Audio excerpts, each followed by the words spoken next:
तो मूवी की शुरुआत में हम पिएट्रो और उसकी बीवी एलिना और उनके दो बच्चों को देखते हैं जिनके नाम जोवानी और बियांका है, जो कि एक कोस्ट पर स्विमिंग कर रहे थे। खैर अब यहाँ से सीन शिफ्ट होता है और हमको दिखाया जाता है कि पिएट्रो और एलिना का डिवोर्स हो गया है और अब उनमें ये बातें चल रही हैं कि आखिर बच्चों की कस्टडी किसको मिलेगी। यहाँ पर एलिना का लॉयर ये कहता है कि पिएट्रो को तो गैम्बलिंग की बहुत ही गंदी आदत थी, तो उनके पास बच्चे नहीं रह सकते। इस पर काउंटर करते हुए पिएट्रो का लॉयर ये बताता है कि एलिना एक साइकियाट्रिस्ट तो है, लेकिन वो ड्रग्स लेती है और उसे उन ड्रग्स की लत लग गई है। तो यहाँ पर पिएट्रो बोलता है कि एलिना का बहुत पहले ही एक कार एक्सीडेंट हुआ था, जिसके बाद उसको एक दवाई प्रिस्क्राइब करी गई थी, लेकिन ये बात अलग है कि अब उसे उस दवाई की लत लग चुकी है। जिसके बाद हम ये देखते हैं कि एलिना और पिएट्रो बात कर रहे होते हैं। खैर इसके बाद हमको दिखाया जाता है कि एलिना को अमेरिका जाना था एक मीटिंग के लिए, तो इसलिए बच्चों को वो पिएट्रो के साथ रखना चाहती थी। जिसके बाद पिएट्रो बच्चों को लेकर अपने साथ चल देता है। पहले वो बच्चों को लेकर कोस्ट पर जाता है, जहाँ पर वो तीनों सी ऑर्किन्स पकड़ते हैं और वहाँ पर पिएट्रो का पुराना दोस्त निकोला भी होता है। और पिएट्रो निकोला से ठीक से बात नहीं करता क्योंकि निकोला इल्लीगल काम किया करता था।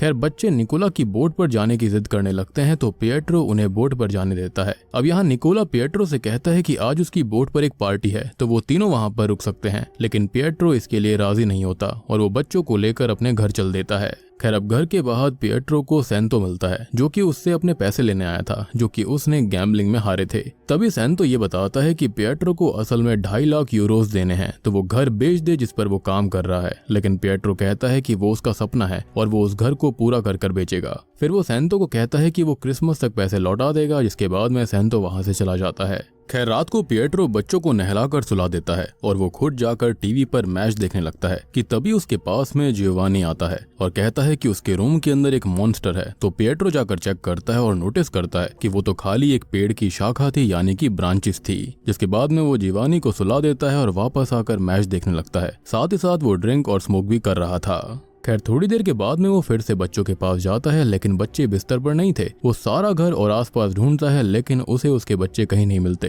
तो हार कर वो एलिना को सारी बात बता देता है और तभी एलिना भी ये बात सुनकर पहली ही फ्लाइट पकड़कर वहां पहुंच जाती है। वो आते ही पिएट्रो पर चिल्लाने लगती है कि वो एक काम ठीक से नहीं कर सकता। फिर वो दोनों अंदर जाते हैं और अंदर पिएट्रो को कोई कॉल करता है। कॉल पर यह व्यक्ति ये कहता है कि कल सुबह तक उसे 1.5 लाख यूरोस चाहिए, तभी उन्हें उनके बच्चे मिलेंगे। अब पिएट्रो एलिना को बताता है कि ना कोई नंबर था, ना ही कोई कॉलर आईडी। पिएट्रो बाहर जाकर सैंतो को कॉल करके कहता है कि वो ऐसा क्यों कर रहा है, लेकिन ये कॉल जो होती है वो वॉइस मैसेजेस पर चला जाता है। अब इसके बाद एलिना ये कहती है कि उन्हें पुलिस के पास जाना चाहिए। तो पिएट्रो बताता है कि उस किडनैपर्स ने ये कहा है कि पुलिस इन्वॉल्व नहीं होनी चाहिए, अगर ऐसा हुआ तो उसके बच्चे उसे कभी नहीं मिलेंगे, सो उन्हें पैसों का इंतजाम करना होगा। तो एलिना कहती है कि उन्हें निकोला पैसे दे सकता है, लेकिन पिएट्रो पहले नहीं मानता। लेकिन बच्चों की वजह से वो निकोला के पास जाता है और उसको किडनैपिंग वाली बात नहीं बताता, बस इतना कहता है कि ये बच्चों के लिए है। तो वो मान जाता है, लेकिन पिएट्रो को उसका एक काम करना था। वो बताता है कि पिएट्रो को अपनी बोट लेकर एक हार्बर पर जाना है और वहाँ पर एक रेस्टोरेंट में रुकना है, खाना है, पीना है, रेस्ट करना है और किसी से भी कोई बात नहीं करनी। जिसके बाद में कुछ लोग आकर उसे ये बताएंगे कि उसे क्या करना है। फिर कुछ लोग उसकी बोट में सामान रखेंगे, यानी कि ड्रग्स, और पिएट्रो को सीधा यहाँ पर आना होगा। और क्योंकि पिएट्रो एक फैमिली मैन है और वेल रिस्पेक्टेड है, तो कोई भी उस पर शक नहीं करेगा। खैर अब निकोला पिएट्रो का फोन अपने पास रख लेता है और वो उसे बोट का जीपीएस भी बंद करने को कहता है एंड पिएट्रो वहां से निकल जाता है। अब ये बात जाकर वो एलिना को भी बताता है, तो एलिना उसे ये काम करने के लिए मना कर देती है, लेकिन पिएट्रो को ये काम करना ही होगा बच्चों के लिए।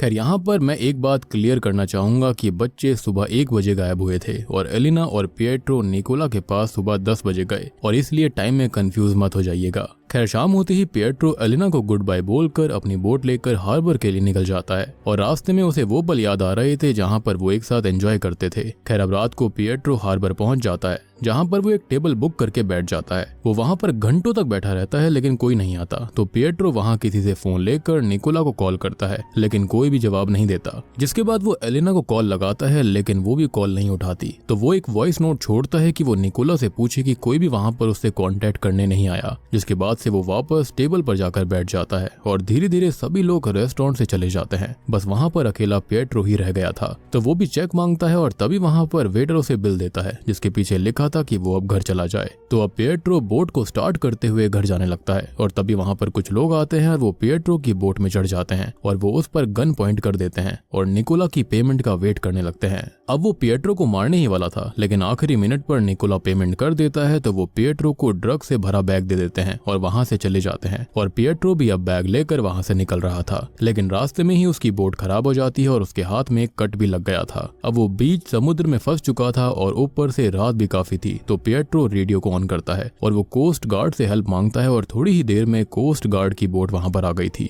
तो पिएट्रो वो ड्रग्स वाला बैग छुपा देता है, जिसके बाद कोस्ट गार्ड्स पहले पिएट्रो की बोट को चेक करते हैं और यहाँ पर एक बहुत ही तनाव भरा माहौल बन जाता है और हम फील कर पाते हैं कि पिएट्रो अब पकड़ा ही जाएगा, लेकिन वो पकड़ा नहीं जाता। खैर अब इसके बाद में वो उसका पासपोर्ट चेक करते हैं और इतने में ही एक गार्ड जो होता है वो बोट के अंदर क्या दिक्कत है ये चेक करने लगता है। तो वो ये बताता है कि जहाँ पर पिएट्रो जा रहा है वो बोट से तो नहीं पहुंच पाएगा, क्योंकि फ्यूल पाइप लीक होने की वजह से इंजन खराब हो चुका था। तो वो उसको पास में ही जो कोस्ट है वहां तक लेकर जा सकते हैं। अब यहाँ पर पिएट्रो को कुछ भी सूझ नहीं रहा होता और उसके पास कोई और रास्ता भी नहीं था, तो वो उनके साथ पास वाले कोस्ट पर ही चला जाता है और वहां पहुंचते ही वो बैग उठाकर एक बस में जाकर बैठता है। और बस के अंदर हम नोटिस कर पाते हैं कि वो एकदम नर्वस फील कर रहा था। अब वो किसी के फोन से एलिना को कॉल करता है, लेकिन कोई भी जवाब नहीं देता। खैर अब जैसे ही वो निकोला की सिटी में एंटर करता है तो वो भागता रहता है, क्योंकि टाइम बहुत कम रह गया था, इसलिए वो बस भागता ही रहता है और सीधा निकोला के पास पहुंच जाता है। वो अब निकोला को उसका सामान लेकर पैसे देने के लिए कहता है, लेकिन निकोला उसकी बात को मजाक में ले रहा था। तो पिएट्रो निकोला पर चिल्लाता है और पैसे देने के लिए बोलता है। तो निकोला उस पर गन पॉइंट करता है और कहता है कि वो उसके साथ रूडली बर्ताव कर रहा है। पिएट्रो उसको समझाने की कोशिश करता है, लेकिन निकोला फ्लोर पर शूट कर देता है और ये देखकर पिएट्रो गुस्से में आ जाता है। उन दोनों के बीच में बहुत लड़ाई हो जाती है, जिसमें दोनों के फेस इंजर्ड हो जाते हैं। खैर निकोला उसे पैसे दे देता है और पिएट्रो पैसे उठाकर एलिना के पास जाने के लिए निकल पड़ता है। अब यहाँ पर स्टार्टिंग से हमें ऐसा लग रहा था कि सैंतो या फिर निकोला में से किसी ने बच्चों को किडनैप किया होगा, क्योंकि सैंतो को पेट्रो ने पैसे देने थे और निकोला को पेट्रो से काम करवाना था, लेकिन निकोला ने बच्चों को किडनैप नहीं किया था, तो शायद से सैंतो ने किया होगा। खैर पिएट्रो सीधा एलिना के घर जाता है और वो वहाँ पर देखता है, उससे उसका दिमाग घूम जाता है, वो हैरान रह जाता है। वो वहाँ पर शॉकिंगली अपने दोनों बच्चों को देखता है, यानी कि जोवानी और बियांका को। वो दोनों बताते हैं कि वो तो एलिना के साथ ही थे।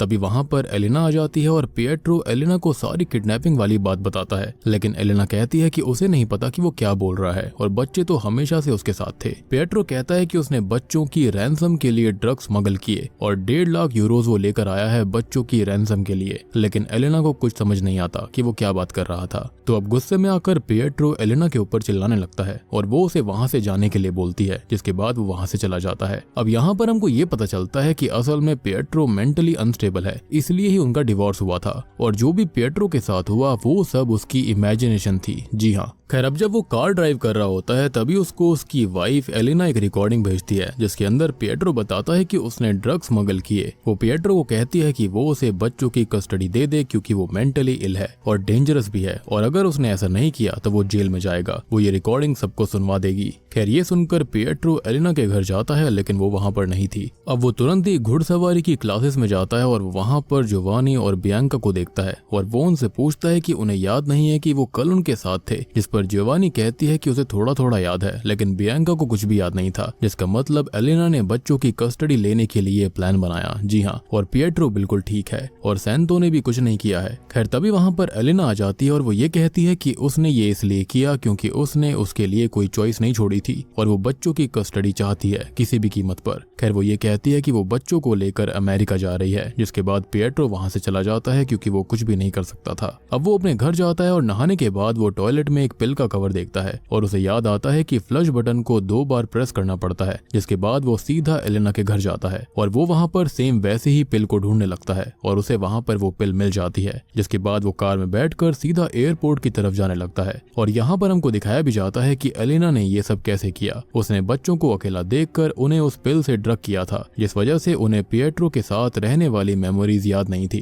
जिसके बाद एलिना बच्चों को कार में बैठाकर अपने घर लेकर आई थी। खैर अब पिएट्रो एलिना को कॉल करके ये कहता है कि वो अभी ना जाए क्योंकि वो पेपर्स पर साइन करने के लिए रेडी है। पिएट्रो जल्दी से एयरपोर्ट जाता है और एलिना के पास जाकर वो एलिना को ये कहता है कि उसे पता है कि उसने बच्चों के साथ क्या किया। उसने एक फिजिशियन से बात की है और उसने बताया है कि इस ड्रग के रेसिड्यूज हेयर में रहते हैं और अब वो बच्चों को उसके साथ नहीं जाने देगा, क्योंकि उसने जो किया बच्चों के साथ उसकी वजह से वो मर सकते थे और अब वो इसके बाद अकेली ही रह जाएगी। खैर इसके बाद में एलिना बच्चों को गुड बाय बोलती है क्योंकि अब वो जानती थी कि वो फंस गई है और वो कुछ नहीं कर सकती। जिसके बाद में पिएट्रो बच्चों को लेकर वहां से चला जाता है और घर जाकर वो सैंतो को कॉल करके पैसे लेकर जाने के लिए कहता है। जिसके बाद वो अपने सामने अपने दोनों बच्चों यानी कि जोवानी और बियांका को खेलते हुए देखता है, जिससे कि वो बहुत ही ज्यादा खुश था क्योंकि फाइनली उसको बच्चों की कस्टडी मिल चुकी थी। और बूम, इसी के साथ में ये मूवी यहीं पर खत्म हो जाती है। तो दोस्तों ये थी एक इटालियन थ्रिलर फिल्म की कहानी जिसका नाम है वैनिश्ड इनटू द नाइट। उम्मीद करता हूँ कि आपको पसंद आई होगी। बेसिकली देखा जाए तो यहाँ पर जो एलिना थी उसने अपने साइकियाट्रिस्ट होने का पूरा फायदा उठाया। उसने बच्चों के उसमें ऐसी दवाई मिला दी थी जिससे उनको याद ही ना रहे कि वो अपने पिता के साथ रह भी रहे थे, क्योंकि सबूत के तौर पर अगर पुलिस या फिर जज कुछ भी पूछते तो बच्चों से पूछते जिसके बारे में उनको याद ही नहीं रहता। एंड सबसे बड़ी बात कि उसने बच्चों को पाने के लिए उनकी जिंदगी से खेलना चाहा। अगर इस ड्रग्स का थोड़ा सा भी ओवरडोज हो जाता तो बच्चे मर सकते थे, लेकिन इसके बारे में उसने बिल्कुल नहीं सोचा। उसे खाली पिएट्रो को हराना था और बच्चों को अपने पास रखना था। दूसरी तरफ देखा जाए तो पिएट्रो बिल्कुल इसका उल्टा था। उसने अपने बच्चों को पाने के लिए अपनी जिंदगी दांव पर लगा दी, लेकिन एलिना के साथ उल्टा था। उसने बच्चों को पाने के लिए उनकी ही जिंदगी दांव पर लगाई, साथ ही साथ अपने हस्बैंड को भी बर्बाद करना चाहा। लेकिन पिएट्रो ने ऐसा नहीं किया क्योंकि उसने अपना दिमाग का इस्तेमाल किया था। तो उम्मीद करता